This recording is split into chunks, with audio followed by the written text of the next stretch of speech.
Ukraine ইস্যুতে রাশিয়ার সঙ্গে পশ্চিমা দেশগুলোর সম্পর্ক তলানিতে ঠেকেছে। ন্যাটোর ধারণা, ইউক্রেনে আগ্রাসনের পাশাপাশি রাশিয়া আরেকটি যুদ্ধ শুরু করতে চায়, হাইব্রিড যুদ্ধ, যেখানে টার্গেট পশ্চিম ইউরোপ। ইউক্রেনকে সামরিক সহায়তা দেয়া নিয়ে শাস্তি দিতেই এই পরিকল্পনা রাশিয়ার। এই হাইব্রিড যুদ্ধ পরিচিত গ্রে জোন নামেও, যেখানে শত্রুভাবাপন্ন দেশ অজ্ঞাতভাবে হামলা করে, যা প্রতিপক্ষের অবকাঠামো অনেক বেশি ক্ষতিগ্রস্ত করে। বড়দিনের আগে পরে কোনো এক সময় ফিনিশ বৈদ্যুতিক কোম্পানি ফিনগ্রিড খেয়াল করে সমুদ্রের নিচে ফিনল্যান্ড থেকে এস্তোনিয়া পর্যন্ত তাদের বৈদ্যুতিক কেবল ক্ষতিগ্রস্ত হয়েছে। এস্তোনিয়াতে বিদ্যুৎ সরবরাহ কমে গেছে। একই দিনে ফিনগ্রিড কর্তৃপক্ষ জানায়, নাশকতা থেকে প্রকৌশলগত ত্রুটি সবই খতিয়ে দেখা হয়েছে। কয়েক ঘন্টার মধ্যেই ফিনিশ কোস্টগার্ড রাশিয়ার জাহাজ ইগল এসকে ফিনিশ জলসীমায় নিয়ে আসে। আর এ থেকে সন্দেহ করা হয় এই জাহাজই মেইন পাওয়ার লাইন ইস্টলিংক 2 ক্ষতিগ্রস্ত করেছে। ইউরোপীয় ইউনিয়ন বলছে এই জাহাজ রাশিয়ার শ্যাডো ফ্লিট হিসেবে কাজ করে। আগে এই ট্যাঙ্কার দিয়ে নিষিদ্ধ জ্বালানি তেল বহন করত রাশিয়া।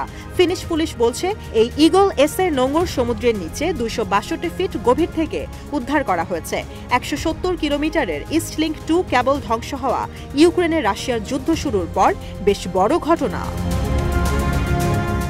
এই ঘটনার পর বাল্টিক সাগরে সামরিক উপস্থিতি বাড়াতে চাইছে ন্যাটো। মহাসাগর আর সমুদ্রে ছড়িয়ে ছিটিয়ে আছে 600 কেবল, যেগুলো দিয়ে বিদ্যুৎ আর ইন্টারনেট সরবরাহ করা হয়। এর মধ্যে 14 লাখ কিলোমিটার এলাকার কেবল মানুষের নানা প্রয়োজনে কাজে লাগে। বেশিরভাগই ডেটা কেবল, যা ইন্টারনেট সরবরাহ করে। সমুদ্রের গভীরে এত বেশি কেবল ক্ষতিগ্রস্ত হওয়ার ঘটনা স্বাভাবিক নয় বলে মনে করছেন বিশ্লেষকরা।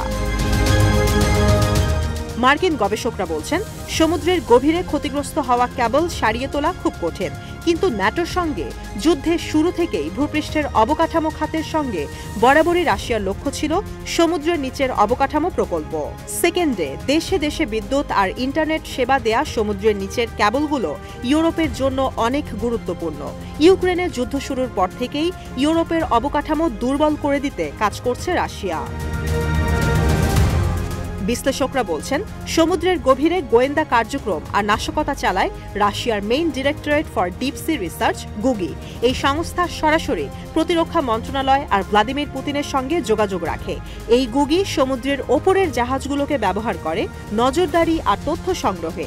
সমুদ্রের গভীরে অপারেশন চালাতে গুগি ব্যবহার করে অতিকায় জাহাজ, কিন্তু সেটা হয় অনেকটাই নিউক্লিয়ার ব্যালিস্টিক মিসাইল আর ক্রুজ ব্যালিস্টিক মিসাইলের সাবমেরিনের মতো।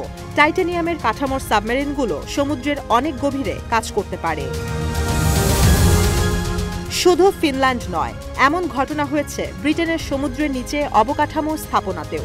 2024 সালের নভেম্বরে রুশ গোয়েন্দা জাহাজ ইয়ান্তারকে দেখা যায় ব্রিটেনের গুরুত্বপূর্ণ সমুদ্রের গভীরে থাকা অবকাঠামোর কাছে।